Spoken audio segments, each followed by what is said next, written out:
Mini skirt on, dip my body in glitter. Platform sneakers, all the boys want a picture. Two foreign cars, I make rich look richer. Save your breath, baby, I'm not going home with ya.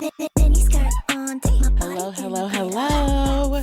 You are now tuned in to the A Little Bit Alive podcast. I'm your host, Kristen, and we are back with another episode. So sorry, guys, that I missed last week's episode. Allergies were trying to take your girl out. Like, throat has been itchy, eyes have been watering, sneezes have been sneezed. And it's always a rough transition for me from the summer to the fall. Really, just every single season. Every single season change, I go through it. But especially like the summer to fall. And then of course spring is like the worst of all, but yeah, it was a struggle, but we're here, we're pushing through, you know what I'm saying? Like, we're doing what we gotta do. So happy to be back with you guys. We had a couple things that happened while I was gone. Oh my gosh. Not last week, but the week before last, I told you guys that I was nominated for not one, but two awards at the Black Podcasting Awards for Podcast of the Year and Podcaster of the Year. And the award ceremony happened, and I did not win. But you know what? That's okay. Oprah didn't win a category either, and she was nominated for several. So at the end of the day, like I said before, even though I didn't get the actual win, I still consider the nomination a win because, like I mentioned, like I've only been podcasting for a year, and I still have so much more that I want to dive into when it comes to mental health and body positivity and just so many different topics and so many different guests that I want to be able to have on. Like, this is a long-term type of situation. So, I wasn't even planning on like ever expecting on getting award nominations at all. So the fact that I even got two was crazy to me. So it was kind of just like an unplanned, like last minute situation that happened. And I'm just so grateful about that. So at the end of the day, I still feel like it's a huge accomplishment. Like, thank you so much to the Black Podcasting Awards for the nomination and the Podcasters Association, everybody that's a part of that, and all the VIP voters who still voted for me. I checked my scorecard, and I think in one of the categories, I got like a 94 out of 110. So your girl was like close, you know what I mean? So at the end of the day, like, it just shows me that like the potential to win, like, technically is there, and people are like picking up what I'm putting down, you know what I mean? So we're just going to keep going, keep pushing and try to get them next year. But even if we don't, like, the fact that I'm, like I said, still in the same award season as Oprah, like Issa Rae, people like Club Shay Shay, it just means a lot. And I really appreciate every single person that reached out and congratulated me for the nomination. I got so much love and so much support from the Little Bit Alive podcast community and all of my mutuals and things like that. My boyfriend got me some hibachi to celebrate. And we just had a really good time that weekend, like really just living in the moment and just being appreciative and like thankful. Even my therapist like sent me an email before the award show came on, congratulating me and just letting me know that even if I don't win, like, I'm still a winner in her eyes and that she's forever cheering for me. And like, that really just like touched my heart, and it made me realize like, dang, like, once again, I have so much support. A lot of people who genuinely believe in me, that believe in the message when it comes to this show. So it's like, yeah, I really appreciate that. Like, y'all are some real ones. Like, not like I questioned that before, but it's like, especially during moments like this, you really feel it. So thank you to everybody. I appreciate that.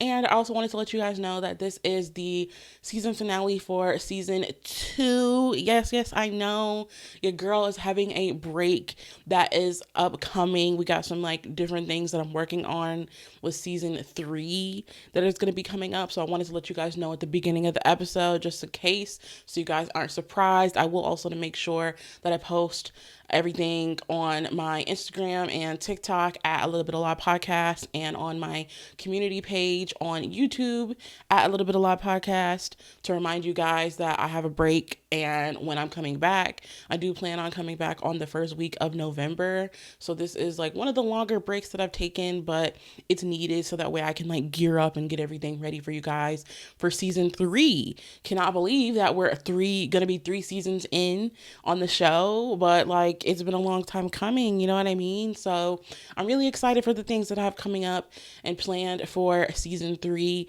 Just to give you a little sneak peek, we've got some movie reviews coming up. I kind of want to get into the Princess Diaries. Let me know on Spotify or YouTube in the comments if you guys are interested in that. I also want to get into Freaky Friday. I recently watched that movie with my mom and sister, and I have a lot of thoughts, especially with Freaky Friday 2 coming out. And I also, like I mentioned before, still want to do a High School Musical series where I talk about the High School Musical movie. I just really have a lot of thoughts about like a lot of my favorite movies growing up, and I kind of want to like get more into having more fun episodes about that and stuff. So I hope you guys don't mind. You know, I really just want to give it a good variety with like nostalgia, childhood memories, but also still sprinkle in the mental health aspect of it all, while also keeping it current every once in a while when it comes to pop culture. So I hope that that is a good mix for you guys. So for all of my Disney kids, I'm going to have that coming up in season 3. Don't you worry. You know what I'm saying? Like, we're gearing up, we're getting ready. So yeah, we will take a break after this episode and then start season 3 on November 1st, I think. If I'm wrong, then I'll make sure I add it in the description or on YouTube or whatever pop up. But I think it was November 1st that I was going to plan on coming back. So yeah, hope you guys stick around. You know what I'm saying? A lot of times when podcasts take a break, you see like a little dip in like, you know, the engagement. I hope I don't lose subscribers. Like, guys, hold on. I swear I'm a boss.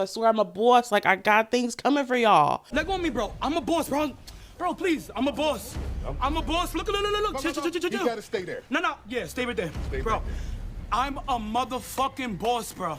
So hold on. In the meantime, when we have this break coming up, make sure you keep up with episodes and like listen back to episodes that you may have missed. You know what I'm saying? But yeah, so that was on the agenda that I wanted to get out the way, thanking everybody for the awards, letting you guys know that I have a break coming up after this episode and everything. And of course, before we get into the episode, I also want to make sure that you guys give this video a like. If you're watching on YouTube, hit that subscribe button. I'm almost on my road to 600 subscribers, which is crazy. And leave a comment to let me know what you think about today's topics. And of course, Spotify, Apple, rate that 5 stars. Leave that review to let me know what you think about the show. So with today's episode, I kind of wanted to get into boundaries because I recently did a Q&A not that long ago episode where I had people submit different things that they wanted me to discuss, and a couple of people wrote that they wanted me to talk about boundaries. And I know that that is a really difficult subject, and it's something that I'm still learning to get better at as a chronic people pleaser, as someone who has anxiety, who doesn't want to disappoint people. I have a lot of trauma when it comes to setting boundaries because I've had I swear guys, when I was in first grade, I had a friend who was my best friend for a long time. And whenever she would mess with me or do anything, whenever I would say stop or be no, I don't want that, she would threaten me and be well, we're not going to be friends anymore.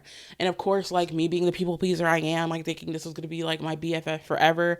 For those people that personally know me, you probably know who I'm talking about. You guys know that I don't talk to this person anymore. But she would always do that, literally since first grade, and then act like she was not going to be my friend anymore. And so me thinking that we're going to be BFFs forever, I had a hard time letting that go. And for a long time in our friendship, I would just kind of let her walk all over me, do what she wanted, say what she wanted. And I always felt from first grade until our friendship, all the way to high school, I really struggled with having boundaries in that one specific friendship, and really just all my friendships and relationships and family and just period because of that. And, that's really wrong. That's really wrong to like put somebody through.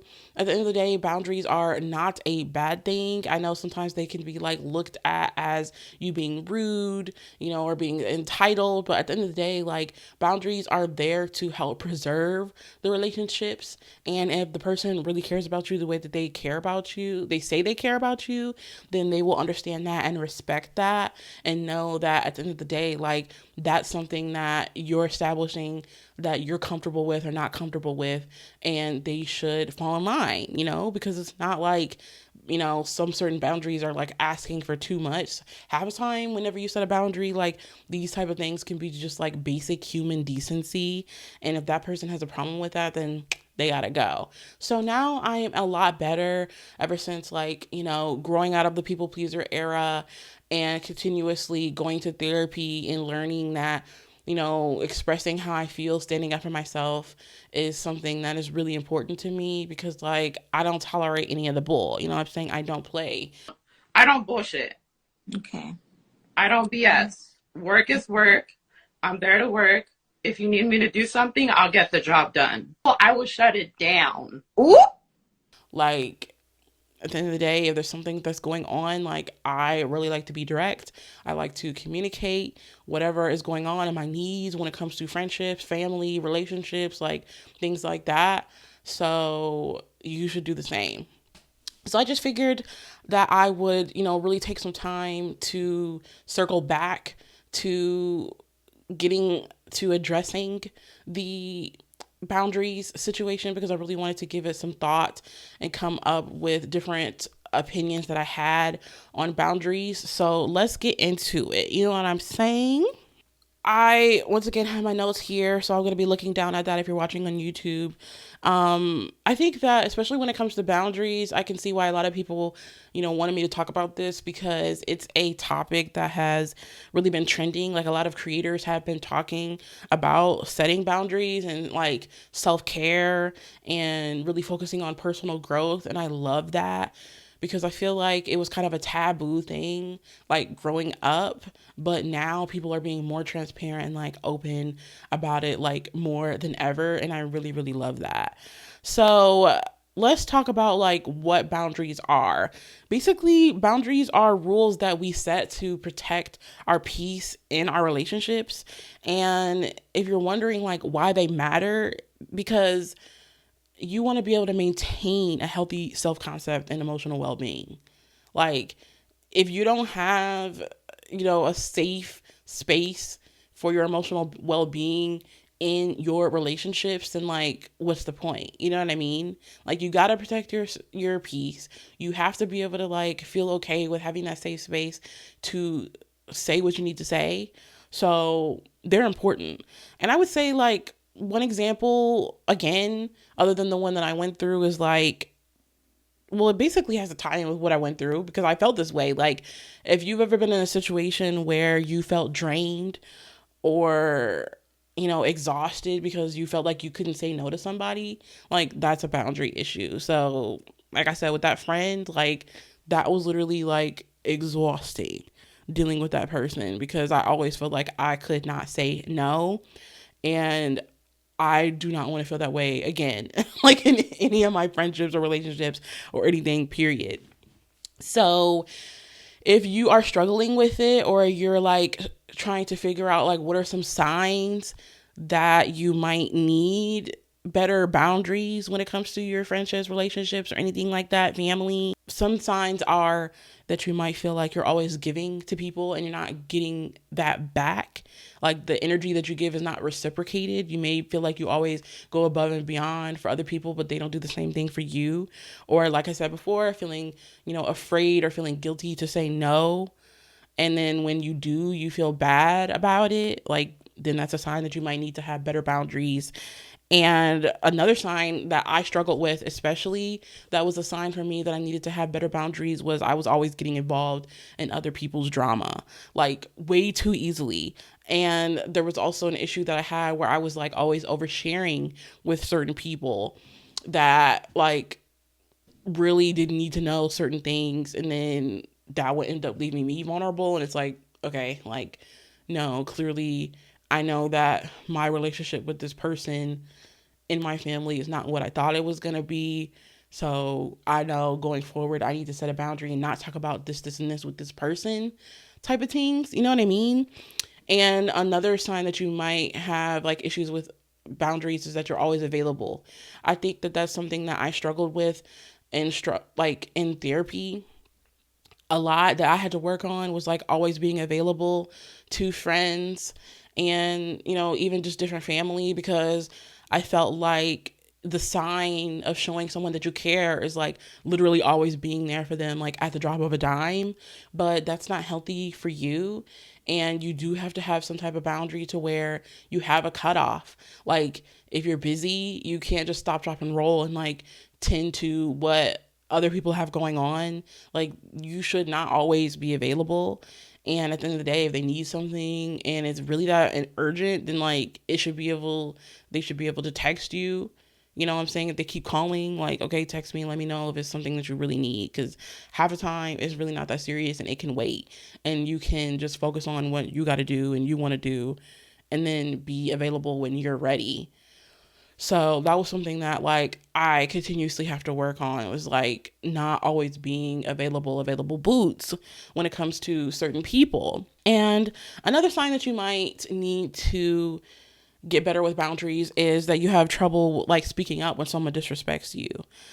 So that was one thing that I felt like I struggled with for a long time as well, when it came to speaking up for myself. Like I was taking a lot of disrespect from certain people. And that's why, like in previous episodes, I talked about like going no contact with certain people, because it's like, okay, at the end of the day, like I'm not about to continue to keep taking this disrespect. I'm going to stand up for myself, because for a long time I felt like I wasn't able to use my voice. And once again, like I said at the beginning, if they have a problem with that, then they got to mother freaking go. You know what I'm saying? So yeah, like another example of like signs that you might need better boundaries just in general is like asking the question, like how many of us have said yes to things that we hate doing because we want to keep the peace? That's a boundary issue. I know a lot of people in my life who do that, and it's like, that's a chop. Because that's also another thing that I have tried to work on. It's like, I do not want to do something that I don't want to do for the sake of trying to keep it cute. Oh, well, can't you just, no. Well, you should be able to just put it to the past because they're family. No. I don't give a dang. Word to E. Kane. Like family, friend, relative, I don't really give a rat's freaking booty, because I gotta put me first. Lucius. Where's a cookie on Empire? Like for real. Like that's tired. And anybody who wants you to try to do something that you don't want to do, that they know you don't want to do in order to keep the peace, like you need to be able to feel comfortable enough to create a boundary with that person as well. So that's like all the way a chop. And, so we talked about like what boundaries are, signs that you might need to have better boundaries, but we also need to talk about like different types of boundaries, because there's the good, the bad, and the messy when it comes to your boundaries. So let's talk about like 3 different categories: healthy boundaries, rigid boundaries, and porous boundaries. And some of this I looked up so that way I could be able to present it to you guys. So whatever resonates with you, maybe you can take that and try to use that to help in your situations. But let's start with the healthy boundaries. So healthy boundaries are a type of boundaries where people value your opinion. You value your opinion. You know when to say no, and you share with people appropriately. But then you have rigid boundaries, and those are the type of boundaries where you may seem like you're too closed off and distant, and you avoid intimacy. And then you also have porous boundaries, which, like I said before, you're oversharing, you have difficulty saying no, and you let people walk all over you. So which one do you want to be?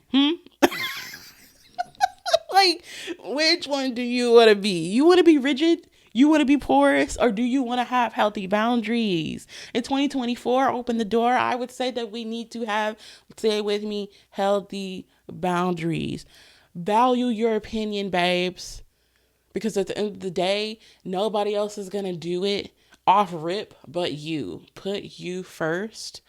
know your worth, know when to say no, and share appropriately. Read the room. Because sometimes you can get too much dip on your chip and be like, you know what? No, let me keep it cute. You know what I'm saying? So I think that that's something that, you want to keep in mind too. Have the signs, know the different type of boundaries, and know, is this healthy? Is this rigid? Is this porous? You know what I'm saying? So now that we've gone over that, let's talk about how do we start? Like, okay, we know what it is, we have examples, and how do we put this into motion? Because there's a difference in like being aware of it and then like actually putting it into action. Because there was a long time where my therapist was constantly telling me, and I'm like, okay, I already know, like I'm extremely self-aware that these are things I need to do. But then you have to have the tools to be able to be like, okay, how do I do it? How do I put this into action? You know what I mean? So I would, I broke it down into different steps, and I would say that step one on how to start setting your boundaries, in my opinion, is starting with affirming your needs. That took a while for me to do because I feel like you really need to take the time to understand, like, what do you even want? And it can take a while, and sometimes it can be a lot. And I think that was one thing that I like had trouble with when it came to like even taking the time to think about it, because you have to really put in the effort. Like, it's so easy to just let life get crazy, let things kind of just slide because you don't really feel like putting in the mental energy to figure out like, hey, what's going on with this situation? How does this make me feel? And what do I feel like I need from this situation, this relationship? But you gotta take the time to put in that energy and set it aside. Like, I don't know if I'm making sense, but I feel like a lot of the times I kind of just run away from that, and I'm just like, oh, whatever. Like, I don't feel like thinking about it, and I just like throw it in the back of my mind. But it's like, no, like you really do need to take those few moments, sit with yourself, think about it, journal it, whether you're writing it down in a journal, like physically, or even just on your notes app on your iPad or your phone. Take the time to start with step one and affirm your needs and figure out, what do you even want in life when it comes to your relationships and your friendships and those boundaries that come with that. Take a needs inventory. Figure out what goes where and what needs to go to who. You know what I mean? And then step two, like I said before, learn to say no. After you've done your needs inventory, after you've affirmed your needs, make sure that you learn to say no. Saying no is not selfish. It's necessary for your well-being, babes. And then step three is you need to trust yourself and believe that your needs are just as important as anyone else's. And I've talked about how to trust yourself on a previous episode and how much I've struggled with that, trusting my own intuition, figuring out, am I being too harsh? Like, are my needs too needy? Because for a long time I felt like I said, my needs were not as important. I'm like, oh, well, this person's going through this, so I shouldn't, expect this from them, or I shouldn't have this need, or, oh, like, you know what I mean? Like, you can come up with a million different, like, examples and excuses, but at the end of the day, like, you are just as important as the next person. And especially if these are people that you're allowing, like, in your circle, in your bubble, like, they need to be able to view you as an equal when it comes to your needs being met. So if they aren't, then once again, like, that's a chop. And a lot of times, like, when it comes to like my sister, she goes through chronic pain, and for a long time I'm just like, well, like, I feel like I'm not entitled to complain whenever I'm going through something like so small, because she's like suffering every day, and on top of that, like, you know what I mean? Like, I can't relate to that. Like, you have a everyday constant struggle. Like, my struggle is just like situational based, but she's like, no, like, that doesn't matter. Like, your struggle is your struggle, and like, I view you and your needs like, as an important thing. Like, you have a right to be able to voice that and like use this as a safe space to talk about that. Like, it shouldn't matter like what I'm going through. And having people like that affirm your needs is really important. So I'm really grateful that me and my sister have that type of bond where we're able to be transparent in that way and be able to give each other that space to say what we need to say. And not treat it like it's a tit for tat. Well, I'm going through this, so you shouldn't complain, or you don't deserve to feel no, or I should be the one crying type of thing. Like that's just petty boots. And then like, again, step 4 is practicing self-awareness. So if you recognize the situations where your boundaries are too porous or too rigid, then that's a good step. You know what I mean? So in general, I feel like there's also something that needs to be talked about when it comes to like prioritizing your boundaries when it comes to the digital age with social media, because I had a lot of comments, like especially on the Mayo Mom video I did. If you haven't watched that, make sure you watch that, or episode that I did where I talked about this mom who's basically just kind of like has narcissistic tendencies and is really judgmental of her daughter's cooking. It doesn't really uplift her or encourages her, and appears to like use everything kind of like as a competition type of thing, and kind of like prove that like her cooking is better than her daughter's, instead of like letting her feel like she's learning and growing type of situation. And a lot of people in the comments on that episode were saying that they had to like block their content because they felt like it wasn't good for their mental health, and it was like really, really triggering a lot of their mother wounds. And that made me think about that when it came to this episode, because I'm like, no, I totally agree. Like, if there's something that you feel like you need to set a boundary with a content creator, or like some type of like anything, like make sure that you prioritize that too, because a lot of times like people feel like they have to consume a certain type of media to be able to stay up to date or stay current. But like at the end of the day, like what is the point if it's not bringing you joy, if it's not bringing you happiness? Like you have a right to be able to like cancel that out and like not pay attention to that.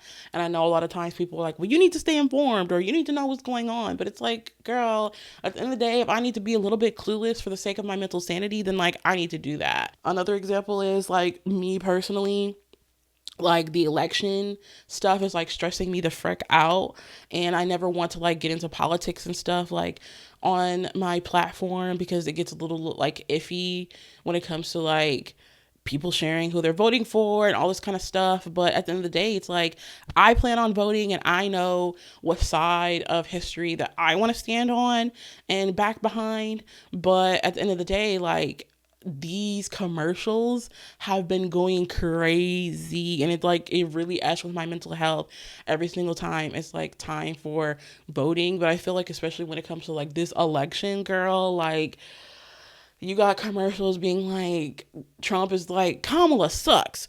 These immigrants are killing folks. And then Kamala's team is being like, no. And it's like such a back and forth. And it's not even only just like Kamala and Donald, but then you have like all these other like politicians that are running for like all these other things.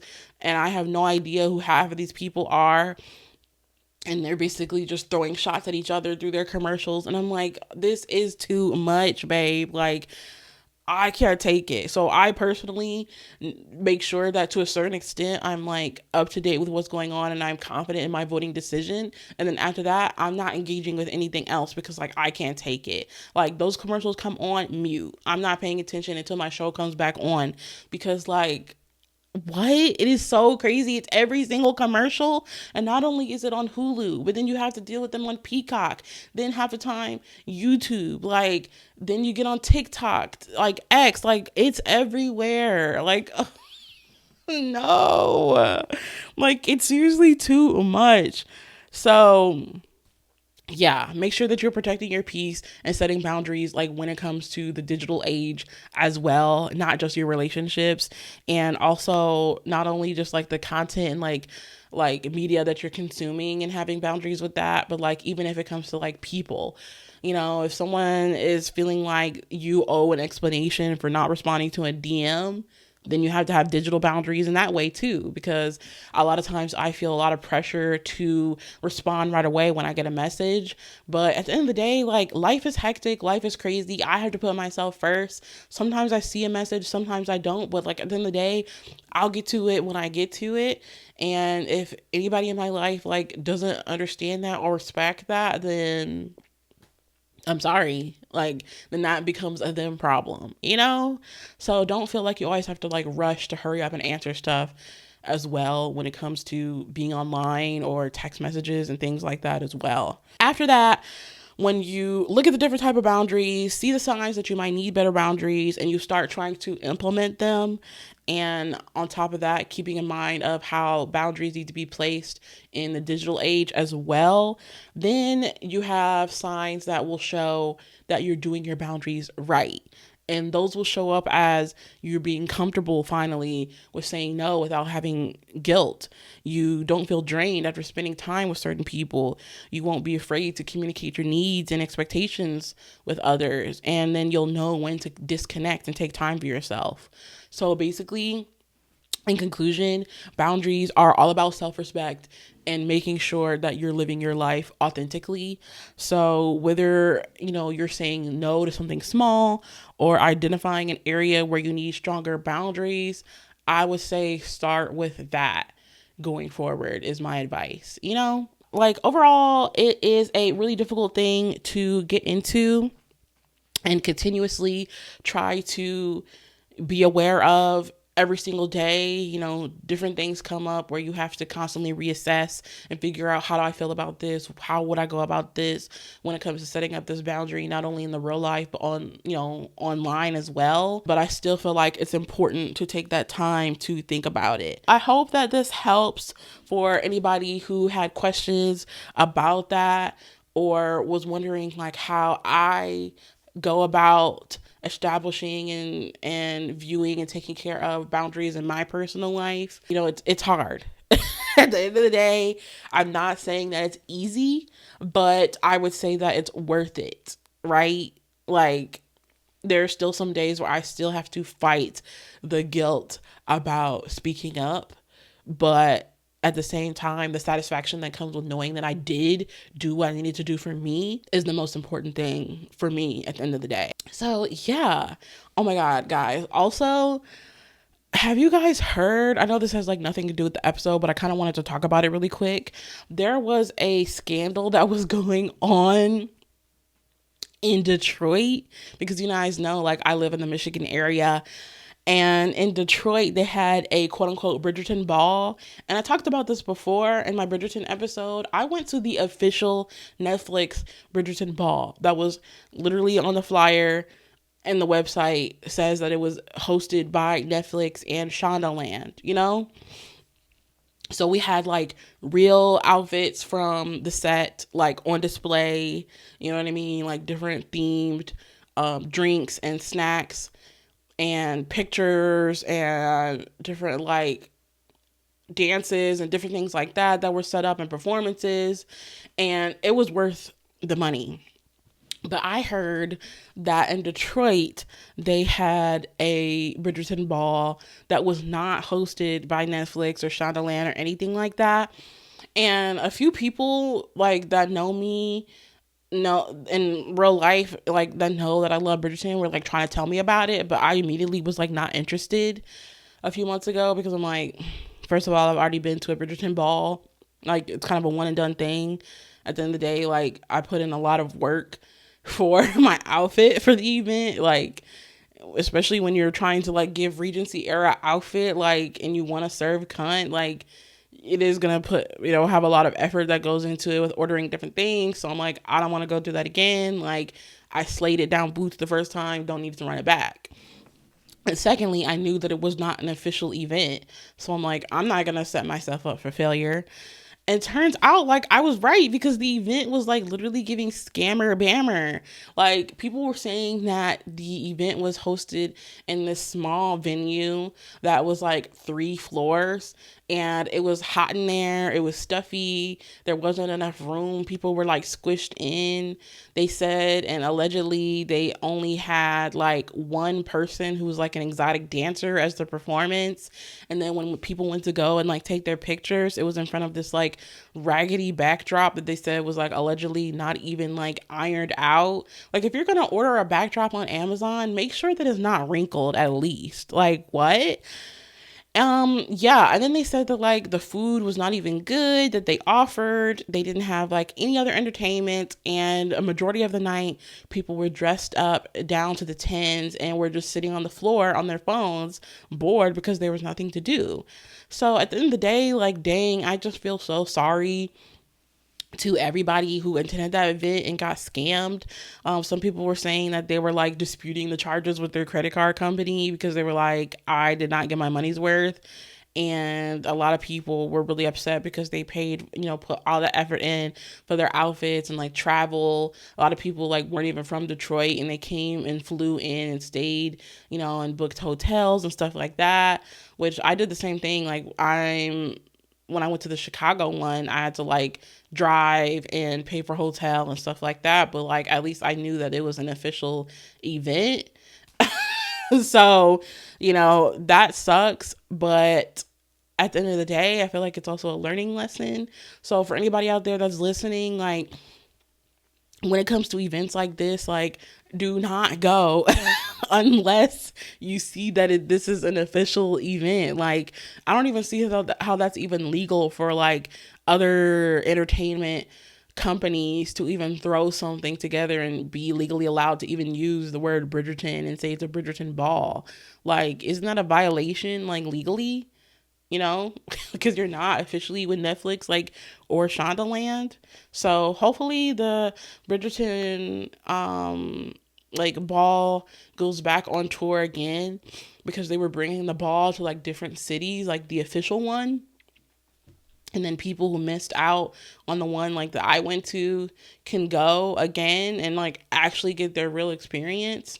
And then the one girl said that when she went to take a picture with the queen, and the queen was like immediately trying to give her business card and like tell her about like different things that they can book her for. And I'm like, child, that is so ghetto. When I went and curtsied in front of the queen, that queen didn't say nothing to me. Her servants were there fanning her, and she, acknowledged me, did a cute little face, and then I kept it pushing, like, as she should. Like, not her trying to hand you her business card, huh? Like, dang. Oh, I just thought that was, like, a little bit funny. Yeah, so like I said, I will be taking October off to get ready and plan season 3 for you guys. Can't wait for that. Have a couple things, like I said, in store, a few little surprises, you know what I'm saying? And in the meantime, you guys can still, of course, catch me on Instagram at A Little Bit of Lot Podcast. Like I said at the beginning, I still, whenever I'm on break, post on like my Instagram stories and like TikTok sometimes. And I also will continuously be posting every week on my coloring page. I told you guys the week before last that I have a YouTube channel now for my coloring content at A Coloring with Kristen. You can find me on Instagram, TikTok, YouTube on that as well. And on my coloring YouTube account, I post every Monday and Thursday. And then on Instagram and TikTok, Coloring with Kristen, I post like different clips like pretty much every day. So you can catch me on there as well. But I will see you guys in November. Stay around, stick around. Like I said, catch up on some old episodes that you may have missed. Subscribe to the coloring channel so that way you can see the creative artistry that's going on over there. And with that, I will see you guys on season 3. Bye. Foreign cars, I make rich look richer. Save your breath, baby, I'm not going home with y'all.